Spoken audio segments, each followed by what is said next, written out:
자, 학생들이 직접 질문하고 답변하는 시간입니다. 오늘 질문은 28번째 질문이고요. 진짜 수학 공부법제 141쪽에 있는 내용인데요.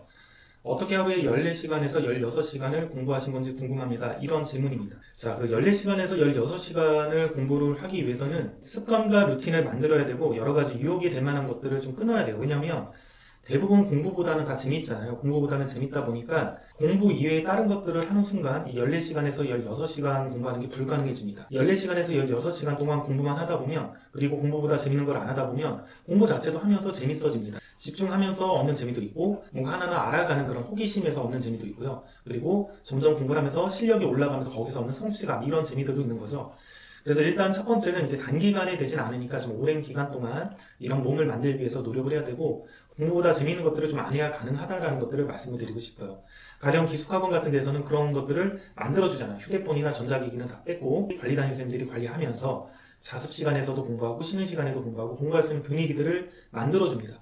그래서 기숙학원에서 보통 한 달 정도 공부하면 아이들이 대부분 자기가 고등학교 3년 동안 공부한 양보다 여기서 한 달 동안 공부한 양이 훨씬 많다라는 얘기를 많이 해요. 그러니까 공부를 좀 열심히 안 했던 아이들이죠. 그러니까 이게 누구나 가능하다라는 거예요. 이렇게 분위기만 만들어주고 습관하고 루틴만 만들어주면 이렇게 많은 양을 하는 게 누구나 가능하고, 그 많은 양을 통해서 아이들이 실력이 늘어난다는 게 가능하다라는 거죠. 자, 저는 공부를 초등학교 6학년 2학기 때부터 시작을 했는데, 그때 뭐 이렇게 많이 하거나 그런 정도는 아니고 시험 보는 날 있잖아요. 시험을 보면 그 전날 좀 공부하는 그 정도 수준만 했습니다. 그리고 중학교 1학년에 올라가서는 저희 반이 한 65명 정도 된 걸로 알고 있는데, 그 중에서 반배치고사를 봤는데 제가 6등인가로 들어와요. 6등. 그러니까 6등이니까 65명 중에 6등이면 뭐 상위 한 10% 안에는 드는 거죠. 지금은 치면 한 2등급 정도 수준에 해당되는 거죠. 그리고 중학교로 가니까 이 등수들이 있잖아요. 그래서 이제 반에서 잘하는 1등에서 한 10등 정도 되는 그 그룹들이 공부를 또 합니다. 공부를 하다 보니까 서로 친구들하고 경쟁하면서 이제 그때부터 좀 공부를 한 거죠. 근데 그때부터 공부를 해도 이렇게 많은 양을 그 당시부터는 하지 않은 거죠. 그때부터 이제 여러 가지 방식으로 시행착오로 겪으면서 저도 공부를 했습니다. 중학교 때는 주로 친구들하고 많이 공부했어요. 친구들하고 독서실 말고 도서관 같은 데 공부도 하고, 아니면 친구 집에 가서 시험 기간에 공부도 하고, 여러분들 많이 하잖아요. 그런 식으로 약간 놀기도 하면서 공부하기도 하면서 그렇게 공부를 합니다. 근데 어쨌든 그렇게 공부를 하니까 성적이 점점 오르더라고요. 그래서 중학교 한 2학년 때쯤 되니까 주요 과목만 시험을 보면, 국어, 영어, 수학, 과학 뭐 이런 주요 과목만 시험을 볼 때는 성적이 전교 3등까지 오르더라고요.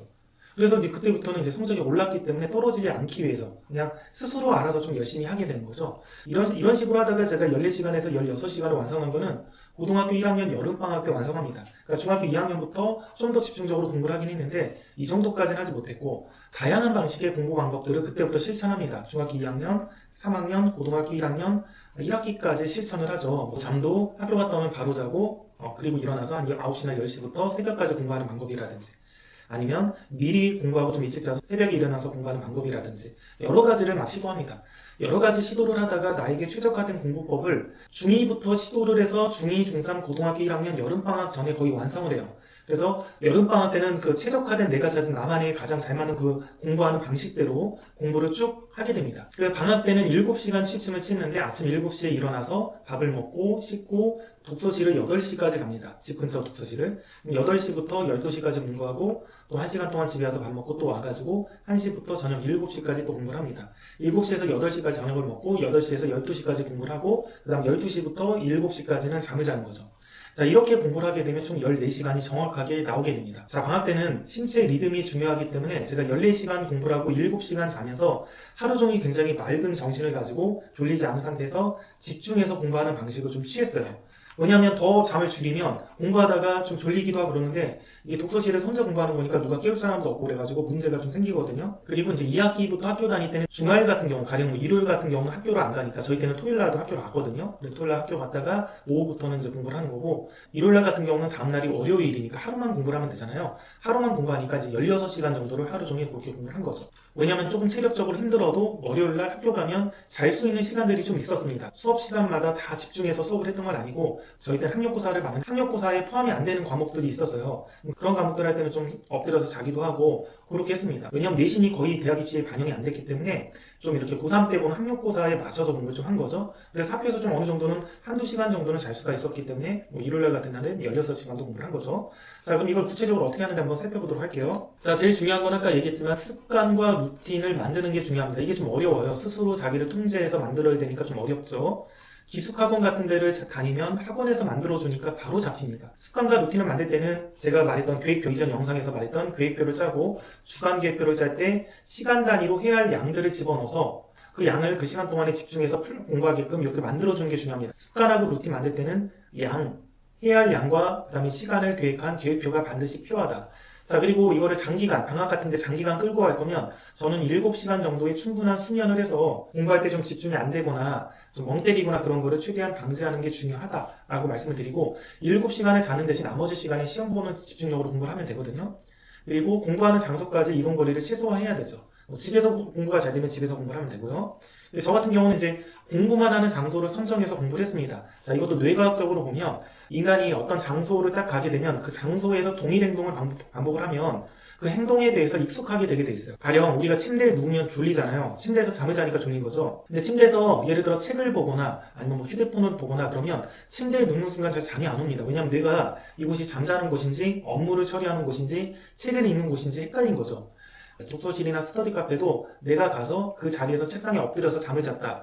자, 그러면 뇌는 그 자리가 침실이라고 헷갈려합니다. 그래서 내가 독서실에 딱 도착한 순간 그 자리에 앉는 순간 졸리게 돼 있어요. 그럴 때는 독서실이나 스터디 카페를 옮겨줘야 됩니다. 동일 장소에서 동일 행동만 하게끔 만들어주는 게 중요해요. 집에서 공부할 때도 방이 좀 여러 개 있으면 내가 잠만 자는 방, 공부만 하는 방 이렇게 두 가지로 만들어줘서 공부만 하는 방에서는 공부만 하고 잠을 잘 때는 잠자는 방에서 공부하면 훨씬 더 집중이 잘 되고 효율적이 됩니다. 자, 이렇게 서재 같은 개념으로 방을 만들어주면 좋겠죠. 방이 없다면 스터디 카페나 아니면 공부하는 장소를 만들어서 그곳에서는 휴대폰도 보지 말고 공부만 하는 겁니다. 거기 앉는 순간 집중이 잘 되고 공부가 잘 되게 돼 있어요. 그래서 네 번째는 공부만 하는 장소를 선정하는 게 중요하다. 이거는 전에도 얘기했지만 50분 공부, 10분 휴식. 저는 이제 그렇게 했습니다. 50분 동안에는 시험 보는 집중력으로 공부하고 10분 동안에는 편하게 뇌를 좀 휴식을 취해주고 그리고 다시 50분 동안에 공부하고 이렇게 했는데 이렇게 한 이유는 초반에는 뭐 2시간, 3시간 동안 쭉 연달아서 공부하니까 멍 때리는 시간이 너무 많아졌어요. 뭔가 집중 못하고. 그러니까 2-3시간 동안 한 방에 공부해도 순공 시간은 적은 거죠. 집중해서 공부하는 시간. 그래서 순공 시간을 좀 늘리는 차원에서 저는 이게 맞아서 이렇게 공부를 했습니다. 그리고 매 시간마다 과목을 좀 변경해서 학교같이 똑같은 과목을 2시간 공부하면 좀 지루하잖아요. 왜냐하면 14시간, 16시간을 공부하면 한 2-3시간 공부하면 똑같은 과목을 계속 공부해도 상관이 없겠지만 14시간, 16시간을 시험 보는 전날에 집중력으로 공부하려고 하면 굉장히 오랫동안 버텨야 되기 때문에 1시간 단위로 과목을 좀 변경해주면 좀 좋습니다. 그래서 뭐 가령 수학, 영어, 국어, 수학, 영어, 국어, 뭐 과학 뭐 이런 식으로 좀 배치를 하는 거죠. 그래서 공부가 좀 잘 되고 집중을 해야 될 때는 수학 위주로 하고 공부가 좀 안 되는 시간에는 단수 남긴 영어 위주로 하고 이런 식으로 좀 과목들을 나름대로의 내 공부 방식에 맞춰서 배치를 해주고 그렇게 공부했고